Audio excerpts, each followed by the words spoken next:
Assalamualaikum warahmatullahi wabarakatuh. Cerita ini berasal dari nenek buyut kami. Dan nenek buyut kami itu menceritakan kepada nenek kami, hingga cerita ini sampailah kepada kami sebagai anak cucunya. Ceritanya seperti ini. Diceritakan ada sebuah kerajaan yang bernama Kerajaan Makmur Sejagat. Dan di kerajaan tersebut hiduplah seorang raja yang bernama Raja Adil. Yang mana Raja Adil tersebut itu selain namanya mengadil juga memuaskan seluruh lapisan masyarakat. Dan Raja Adil itu mempunyai seorang adik yang bernama Muna. Meskipun berasal dari ibu yang berbeda, namun karena rasa sayangnya kepada Muna tersebut, diangkatlah Muna menjadi seorang senopati. Maka kita sebut dengan Senopati Muna. Selanjutnya, selama berada dalam kepemimpinan Raja Adil, masyarakat itu benar-benar sejahtera dan merasa terpuaskan. Karena bukan hanya masalah ekonomi yang disejahterakan, tapi juga Raja Adil tersebut benar-benar melakukan hukum yang seadil-adilnya dari semua lapisan masyarakat. Namun ternyata masih saja ada orang-orang yang tidak merasa puas dengan kepemimpinan Raja Adil tersebut. Yang tidak terpuaskan itu justru adalah adiknya sendiri, yaitu Senopati Muna. Karena ambisinya menjadi seorang raja, sehingga Senopati Muna pun mencari jalan, mencari semua cara agar dia bisa menjadi seorang raja. Beginilah kisahnya.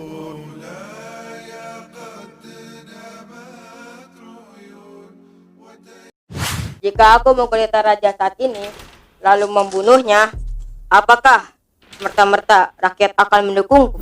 Lalu bagaimana dengan prajurit dan pendukung setia raja? Apakah mereka akan harus aku bunuh? Tidak. Selama Pangeran Lasarya sebagai pewaris sah kerajaan Makmur Sejagat mati hidup, dan aku akan mengambil cincin pewaris sah kerajaan Makmur Sejagat. Hingga pada suatu kesempatan dia menyuruh tabib kerajaan yang sudah dia rayu untuk berpihak kepadanya dengan imbalan akan dinaikkan gajinya dan akan diangkat menjadi pimpinan semua tabib.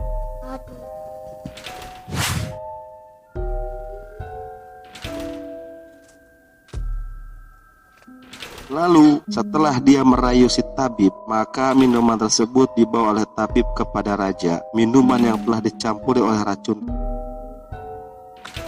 Raja. Ada apa tabib? Ini obat yang sangat sembuh. Baiklah, lakukan.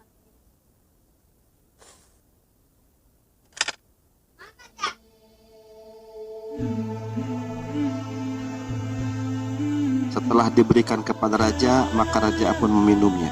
Dan seketika itu juga raja pun tewas. Sakit, badan sakit.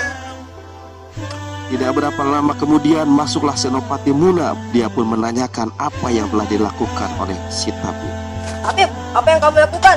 Belum sempat si tabib membuka mulutnya, tombak tajam pun telah menembus jantungnya yang dilemparkan oleh si Senopati Muna. Kau telah membunuh raja.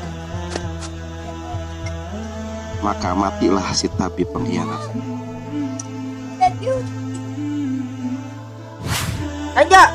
Raja, bangun raja. Ayah, bangun ayah. Ayah, bangun. Ya, ayah. Bangun ayah. Tenang pangeran, tenang. Selanjutnya, setelah raja terbunuh, mulailah para penggawa-penggawa kerajaan bermusyawarah untuk menentukan siapa yang akan menjadi raja berikutnya. Kita angkat pangeran sebagai raja. Yuk. Terpilihlah Pangeran Lascarya untuk menggantikan ayahnya tersebut. Sudah kuduga, pasti Pangeran Lasarya akan jadi raja. Kalau begitu, aku akan membunuh Pangeran Lasarya. Pangeran Senopati, kenapa engkau ingin membunuhku? Atau jangan-jangan engkaulah yang membunuh ayahanda raja? Ya, akulah yang membunuh sang raja. Dan sekarang aku akan membunuhmu. Mati kau, pangeran! Pangeran lari! Setelah lama pangeran melarikan diri terus dikejar-kejar oleh para prajurit-prajurit pengkhianat, maka sampailah dia di sebuah hutan rimba. Lalu dia bertemulah dengan seorang kakek-kakek. Anak muda, sepertinya engkau adalah seorang pangeran. Ya kakek, aku adalah pangeran Lascaria. Baiklah pangeran, mengikuti ceritanya. Dan sekarang sesuai namamu yang berarti sekarang masuklah ke hutan dan temukan ilmu. Jika kau dapat menemukannya, maka kerajaan akan menjadi milikmu.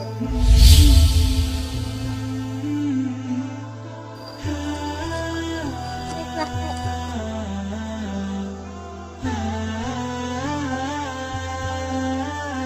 Tibalah di suatu tempat di dalam hutan, dia menemukan seekor tikus yang sedang dikejar-kejar oleh seekor ular. Dan pangeran pun akhirnya menolong si tikus.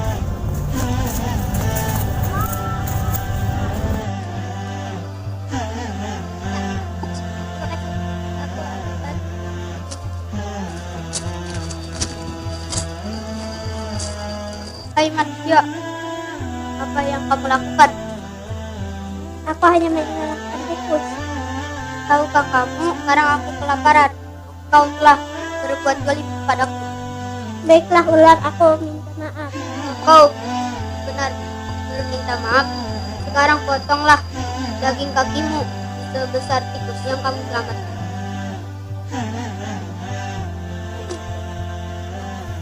Hai manusia, aku akan membalas kebaikan. Dengan terpontang-panting lelah tiada kara, belum lagi luka yang sangat menyakitkan. Tetapi di situ justru dia melihat ada seekor macan yang terjebak. Lalu dengan ikhlas dia pun menolong macan tersebut. Dan ingatlah, aku akan membalas kebaikanmu nanti. Setelah dia menolong macan tersebut, maka dia pun melanjutkan perjalanannya hingga dia sampailah di sebuah perkampungan. Tiba-tiba pada suatu hari ada seseorang yang terluka. Lalu masyarakat pun melaporkan kejadian tersebut kepada sang pangeran. Tuhan, luka. Baiklah, bawa ke sini.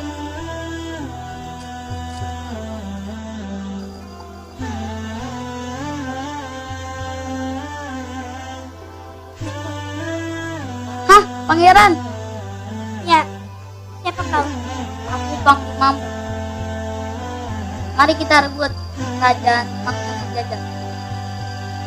Ya, baiklah, ayo kita atur sekarang. Siap, pangeran. Bersama Pangeran Lascaria dan Panglima Setia, mereka pun mengajari masyarakat untuk berperang karena ternyata prajurit setia sang Raja Adil ternyata sudah banyak yang terbunuh. Sampai tibalah pada suatu waktu di mana mereka telah siap untuk menggempur, mengambil kembali tahta kerajaan yang memang itu adalah miliknya. Dan mereka pun berjalan menyelusuri hutan. Pangeran Lascaria dengan ditemani para prajurit-prajurit yang dibawa oleh Panglima Setia.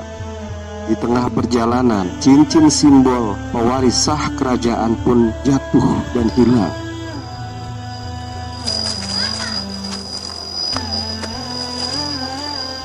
Panglima, kita tidak Kenapa, pangeran? karena cincin kerajaanku jatuh. Tapi tiba-tiba ada seekor tikus yang datang. Terima kasih, tikus. Lalu pangeran pun melanjutkan perjalanannya. Sampailah di kerajaan Makmur Sejagat dan di situ akhirnya terjadi peperangan antara pasukan yang dipimpin oleh sang Pangeran Lascaria dan juga prajurit-prajurit yang dipimpin oleh Senopati Muna. Akhirnya pasukan Pangeran Lascaria pun terpukul mundur. Tiba-tiba di saat itu datanglah seekor ular dan berkata, "Wahai pangeran, aku adalah ular yang engkau selamatkan waktu itu. Dan ingatkah engkau bahwa aku telah berjanji akan membantumu dan sekaranglah saatnya." Tidak berapa lama kemudian datanglah sang macan. "Wahai pangeran, aku adalah macan yang engkau selamatkan. Apakah kau ingat dengan janjiku bahwa aku akan menolongmu di saat-saat tertentu? Dan inilah saatnya. Dan aku tidak sendiri pangeran. maka di belakang macan tersebut ada lagi ratusan macan pendukung. Kawan Senopati, aku akan merebut kerajaan kembali. Silakan kalau kamu bisa.